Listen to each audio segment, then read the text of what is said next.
देखिए हरियाणा की 90 विधानसभा सीटों पर वोटिंग लगातार हो रही है और सुबह 9 बजे तक 9.53% मतदान हुआ है। सबसे ज्यादा जिंद में 13% वोटिंग हुई है और लगातार वोटिंग की प्रक्रिया जारी है। नतीजे 8 अक्टूबर को आ जाएंगे और अब लगातार मतदाता उम्मीदवारों के भाग्य का फैसला कहीं ना कहीं कर रहे हैं।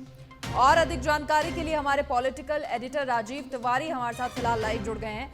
राजीव, क्या कुछ पूरी जानकारी? देखिए लगातार कई सारे दिग्गजों की साख भी दांव पर है। 10 जो वीआईपी सीटें हरियाणा की मानी जाती हैं, वहां पर भी लगातार कहीं ना कहीं टक्कर का मुकाबला।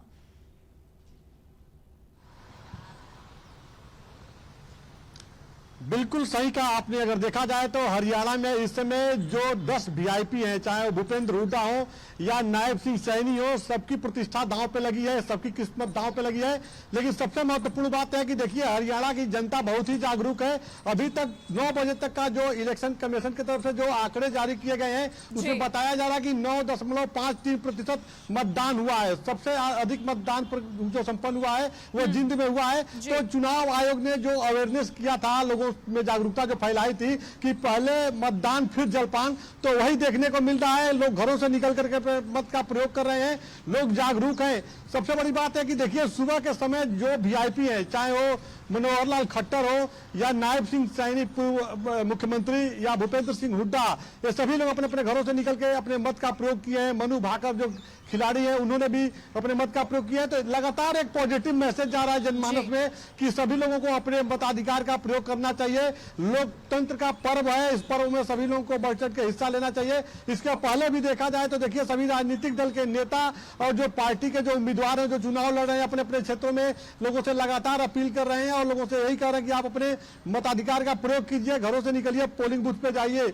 सबसे अच्छी बात यह है कि देखिए इस बार देखा जाए तो सभी राजनीतिक दल के जो नेता हैं, जो उम्मीदवार हैं, अपने अपने जीत की दावेदारी कर रहे हैं। जनता किसके साथ जाएगी यह 8 अक्टूबर को पता चलेगा। 8 अक्टूबर को मतगणना होगी, उसमें नतीजे सामने आ जाएंगे। लेकिन इस समय देखा जा रहा है कि सभी राजनीतिक दल के नेताओं और कार्यकर्ताओं में एक अलग ही जोश है। सभी लोगों के अंदर यह जोश है कि हम लोग इस बार चुनाव जीत लें। अगर देखिए बात किया जाए भारतीय जनता पार्टी की, तो भारतीय जनता पार्टी 10 साल से सत्ता में है और भारतीय जनता पार्टी के सामने सबसे बड़ी जो चुनौती है यही है कि जनता से तो तमाम वादे किए गए हैं। अब एंटी इनकम्बेंसी को दूर करने के लिए बीजेपी ने संकल्प पत्र जारी किया है। जनता कितना भरोसा करती है यह देखना होगा। वहीं अगर कांग्रेस पार्टी की बात की जाए तो 10 साल से सत्ता से बाहर है। इस बार उनको पूरा उम्मीद है कि इस बार हम लोग सत्ता में वापस आएंगे।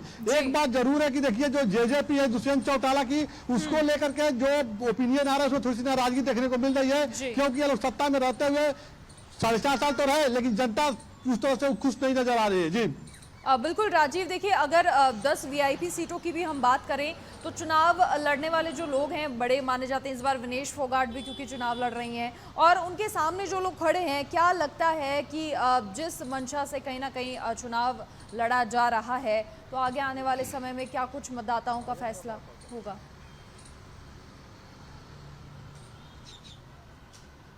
बिल्कुल, देखिए अगर देखा जाए तो हरियाणा में जो समीकरण है इस समय, अगर उसको देखा जाए तो देखिए सबसे बड़ी बात है कि भारतीय जनता पार्टी और आम आदमी पार्टी, यह दो ऐसी पार्टियां हैं जो अकेले अपने दम पे चुनाव लड़ रही हैं। आम आदमी पार्टी पहली बार 90 की 90 सीटों पे चुनाव लड़ रही है। हालांकि कुछ जगहों पे उनके जो उम्मीदवार थे वो पीछे हट गए हैं, लेकिन अगर बात किया जाए तो अकेले अपने दम पे चुनाव लड़ रही है। और भारतीय जनता पार्टी 10 साल से सत्ता में है, इस बार भी तीसरी बार सत्ता में आने की बात कर रही है। लेकिन अगर देखिए चाहे वो एक सीट पे जो है कांग्रेस पार्टी और सीपीआईएम का गठबंधन है, और अगर बात कीजिए क्षेत्रीय पार्टियों की तो दुष्यंत चौटाला की पार्टी और चंद्रशेखर आजाद की पार्टी का गठबंधन है। वहीं इनेलो जो ओम प्रकाश चौटाला की पार्टी है और मायावती की बसपा से गठबंधन है। तो सभी लोग अपने अपने हिसाब से ताना बाना अपना बनाए हुए हैं। लेकिन जनता और जो निर्णायक भूमिका में है, जो मतदाता, युवा मतदाता जो है, जो खास करके कहा जा सकता है जो महिलाएं हैं, वो पूरी तरह से साइलेंट है, इस बार अपने मत का प्रयोग कर रही है। अब उनका प्रतिनिधि कौन होगा, कैसा होगा, यह देखना कितना महत्वपूर्ण होगा ये जानकारी अब 8 तारीख को ही पता चलेगी।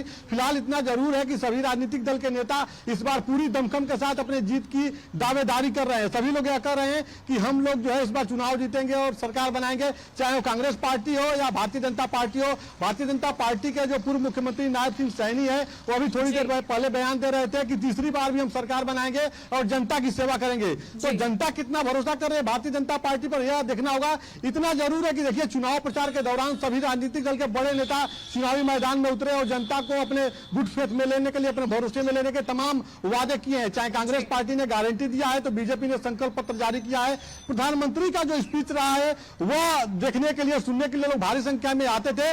उसको भारतीय जनता पार्टी कहती थी कि यही हमारी जीत की गारंटी है जो पब्लिक सामने खड़ी है। तो पब्लिक क्या भारतीय जनता पार्टी के साथ जा रही है, यह अभी कुछ कहा नहीं जा सकता। पब्लिक केवल यही मुस्कुरा रही है। जब पूछा जा रहा है कि आपका नेता कैसा होना देखना चाहिए, होगा कि जनता का क्या फैसला होता है और जो वादे, जो आश्वासन जनता को लगातार दिए गए हैं, जनता आखिर किसे चुनती है, ये जनता जनार्दन का फैसला होगा। आने वाले समय में पता लग जाएगा। बहुत शुक्रिया आपका तमाम जानकारी साझा करने के लिए। तो लगातार मतदान की प्रक्रिया हरियाणा में जारी है और फिलहाल